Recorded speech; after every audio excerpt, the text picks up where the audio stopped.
Indonesia Tengah. Inilah Radio Republik Indonesia Bau-Bau dengan Warta Kepton, berita seputar Kepulauan Buton. Karena kami di PDM ini sebagai operator air minum di daerah, kami juga bisa dikategorikan pelayanan.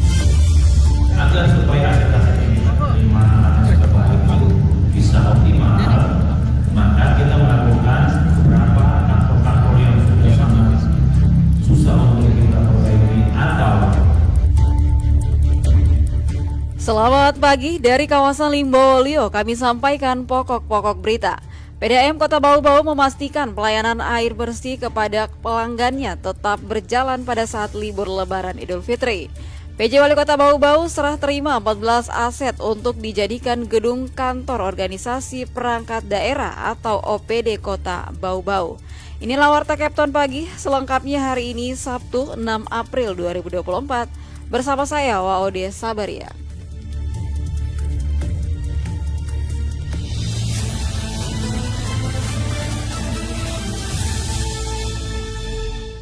Saudara, kita awali berita yang pertama. PDAM Kota Bau-Bau memastikan pelayanan air bersih kepada pelanggannya tetap berjalan pada saat libur Lebaran Idul Fitri. Mengenai hal itu, Afriansa melaporkan. Karena kami di PDM ini sebagai operator air minum di daerah, kami juga bisa dikategorikan pelayanan. Perusahaan daerah air minum PDAM Kota Bau-Bau memastikan pelayanan air bersih kepada pelanggannya tetap berjalan pada saat libur Lebaran Idul Fitri 1445 Hijriah 2024 Masehi. Pelaksana tugas PLT Direktur PDAM Bau-Bau, Ruslan RZ mengatakan, petugasnya mulai dari bagian distribusi, operator air, dan pembagi air tetap bekerja selama cuti Lebaran Idul Fitri.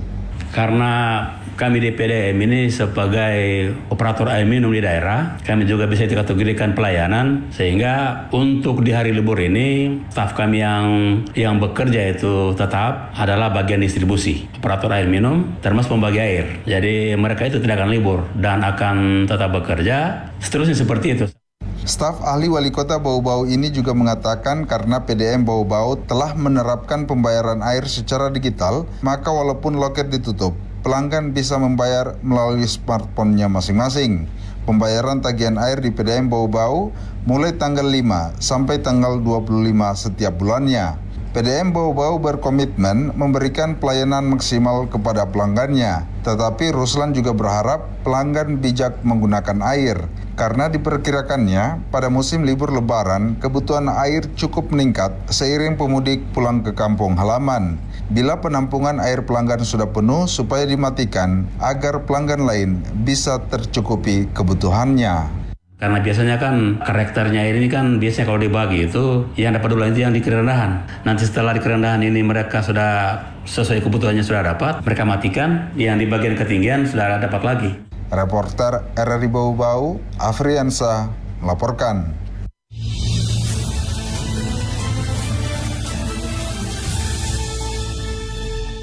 Kita ke berita berikutnya. PJ Wali Kota Bau-Bau serah terima 14 aset untuk dijadikan gedung kantor organisasi perangkat daerah OPD Kota Bau-Bau. Selengkapnya reporter RRI Bau-Bau, Hairul Mulku melaporkan. Agar supaya aset-aset ini bisa optimal, maka kita melakukan beberapa kantor-kantor yang sudah sangat susah untuk kita perbaiki atau. Wali Kota Bau-Bau Dr. Muhammad Rasman Manafi menandatangani penyerahan sejumlah aset milik pemerintah Kota Bau-Bau untuk dimanfaatkan sebagai kantor organisasi perangkat daerah OPD dan sejumlah fasilitas layanan masyarakat lainnya. Aset berupa bangunan yang berjumlah puluhan itu terdiri dari aset yang sudah lama dimiliki Pemkot Bau-Bau dan ada sebagian merupakan aset limpahan dari pemerintah Kabupaten Buton. Pada Kamis sore setidaknya ada 14 aset yang dilakukan penandatanganan serat terima pemanfaatannya kepada sejumlah OPD. Tidak hanya itu, PJ Wali Kota juga melakukan pergeseran gedung kantor terhadap sejumlah OPD dengan alasan untuk memaksimalkan pelayanan kepada masyarakat. Di dalam mengambil aset, agar supaya aset-aset ini bisa optimal, maka kita melakukan beberapa kantor-kantor yang sudah sangat susah untuk kita perbaiki atau dia sudah tidak layak untuk pelayanan, itu kita tidak. Rasman Manafi berharap pasca Lebaran, proses pemindahan barang dari gedung lama ke gedung baru dapat dilakukan secepatnya, termasuk penataan ruangan untuk masing-masing bidang, mengingat pasca Lebaran pelayanan kepada masyarakat sudah kembali dibuka bersamaan dengan berakhirnya cuti bersama. Ini saya harus sampaikan karena kita ada biaya pemeliharaan yang sudah maksimum PDB. Silakan diatur untuk yang sekarang, jangan juga yang sekarang karena mau ditinggalkan dikasih rusak, jangan juga. Ya, dirapikan, terus yang akan ditempati itu sudah mulai dirapikan untuk siapkan ditempati setelah Lebaran. Ya. Adapun sejumlah aset yang diserah terimakan antara lain gedung ex Kesbang Pol Buton, Jalan Husni Tamri nomor 1 akan ditempati kantor dinas pemadam kebakaran dan penyelamatan Kota Bau-Bau. Gedung ex Dishub Buton, Jalan Teuku Umar akan ditempati Dinas Pariwisata Kota Bau-Bau. Gedung ex Dinas Pemadam Kebakaran serta DP3A Kota Bau-Bau, Jalan Cutnyadin nomor 1 ditempati kantor Dinas Komunikasi dan Informatika. Gedung ex Rujab Wakil Bupati Buton, Jalan Jenderal Sudirman akan ditempati sebagai Rujab Sekretaris Daerah Kota Bau-Bau. Kemudian gedung kantor Dinas Komunikasi dan Informatika atau gedung PUPR Jalan Bakti Abri akan ditempati sebagai gedung farmasi Dinas Kesehatan Kota Bau-Bau. Reporter RRI Bau-Bau Hairul Mulku melaporkan. Anda sedang mendengarkan Warta Kepton, berita seputar Kepulauan Buton.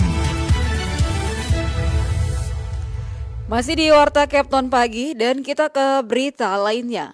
Puluhan penerima manfaat di Buton Selatan terima bantuan UEP pasca Lebaran. Dinsos Busel akan kembali salurkan bantuan UEP di 3 kecamatan. Selengkapnya dilaporkan WAOD Nur Liani.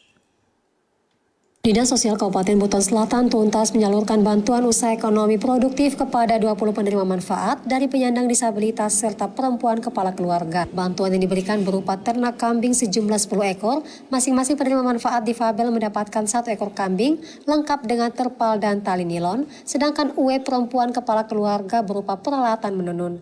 Penerima bantuan kambing seluruhnya dari Desa Biwina pada Kecamatan Siompu, sedangkan bantuan tenunan 4 dari Desa Karae dan 6 dari Desa Lontoi. Kepala Bidang Rehabilitasi Sosial Dinas Sosial Kabupaten Buton Selatan, Haryadi, menyebutkan seluruh bantuan tersebut sifatnya rutin setiap tahun dan diprogramkan oleh Dinas Sosial Kabupaten Buton Selatan. Dikatakan Haryadi, khusus bantuan UEP disabilitas dan perempuan kepala keluarga nilainya masing-masing penerima sebesar 2,5 juta rupiah dalam bentuk hewan ternak dan peralatan menenun. Kalau untuk disabilitas 10 penerima manfaat dari Desa Biwina Pada Kecamatan Siompu. Untuk UEP pemberdayaan perempuan 4 dari Desa Karae, 6 dari Desa Lontoi yang tenun. Untuk 10 ekor, 1 orang satu minimal 1 kambing. Plus tali pengait kambing dan terpal 1 juga. Haryadi menambahkan pasca Lebaran Idul Fitri pihaknya masih akan menyalurkan bantuan ekonomi produktif. Nantinya penerimanya lanjut usia dari 3 kecamatan diantaranya Kadatua, Lapan Dewa, dan Kecamatan Batauga. Seluruh bantuan tersebut akan diserahkan pasca Lebaran Idul Fitri nanti. Lanjut Haryadi, para penerima bantuan UEP telah terdaftar dalam Data Terpadu Kesejahteraan Sosial atau DTKS. Ia mengimbau bagi masyarakat yang telah mengajukan proposal bantuan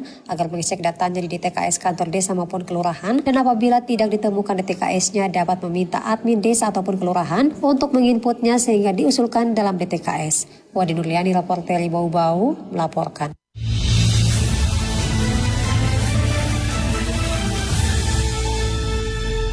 Baik pendengar, kita ke berita yang terakhir. Bupati Wakatobi Haliana secara simbolis menyerahkan bantuan kepada 18 keluarga terdampak cuaca ekstrim yang terjadi pada 16 Maret lalu. Penyerahan tersebut dilakukan di Sekretariat Daerah pada Jumat 5 April 2024 kemarin. Dalam sambutannya, Bupati Wakatobi turut prihatin atas musibah yang telah menimpa warganya.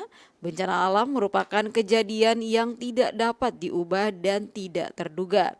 Bupati Wakatobi berharap dapat sedikit membantu, meringankan, dan memberi manfaat kepada penerima bantuan yang terdampak cuaca ekstrim. Apapun bantuan yang diberikan berupa material rumah, yakni papan, kayu balok, atap seng, dan semen.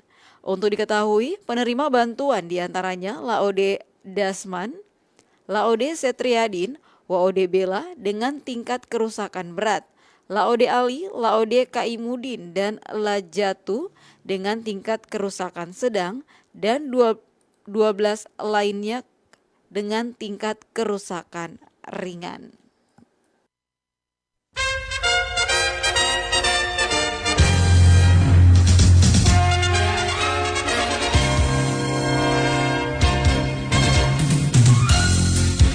Pendengar, sebelum kami akhiri kembali kami sampaikan pokok-pokok berita. PDAM Kota Bau-Bau memastikan pelayanan air bersih kepada pelanggannya tetap berjalan pada saat libur Lebaran Idul Fitri. PJ Wali Kota Bau-Bau serah terimakan 14 aset untuk dijadikan gedung kantor organisasi perangkat daerah Kota Bau-Bau.